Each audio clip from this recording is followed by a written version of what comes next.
నమస్తే అండి. ఈరోజు world hyper tension day. Hyper tension అంటే సాధారణ వాడుక భాషలో మనం బీపీ అని అంటాం.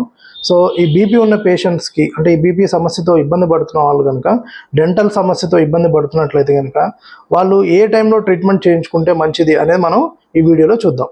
సో సాధారణంగా ఏంటంటే మన బీపీ అనేది ఫస్ట్ మనం నిద్ర లేవగానే మొదలవుతుంది. బ్లడ్ ప్రెషర్, ఎందుకంటే అప్పటిదాకా స్లీప్లో ఉంటాం, లేచిన తర్వాత బీపీ అనేది స్టార్ట్ అవుతుంది, అంటే బ్లడ్ ప్రెషర్ అనేది ఉంటుందన్నమాట. సో ఆ బీపీ అనేది పీక్స్ లెవెల్ అంటే బాగా హై పాయింట్ ఎప్పటి వరకు వెళ్తుంటే మిడ్ డే వరకు అనమాట, అంటే మిడ్ ఆఫ్టర్నూన్ అంటే మధ్యాహ్నం వరకు మన బీపీ అనేది కొంత హై రేట్లో ఉంటుంది. ఎందుకంటే మనం లేస్తాము, తింటాం, తిరుగుతాం, వర్క్ చేస్తాం, ఎక్సర్సైజ్ చేస్తాం, అటు ఇటు తిరుగుతుంటాం. సో మధ్యాహ్నం 12 to 1 తర్వాత మళ్ళీ నార్మల్గా ఏంటంటే ఆ బీపీ అనేది 130 నుంచి ఒక 4-5 వరకు మళ్ళీ చాలా నార్మల్ స్టేట్కి వెళ్తుంది.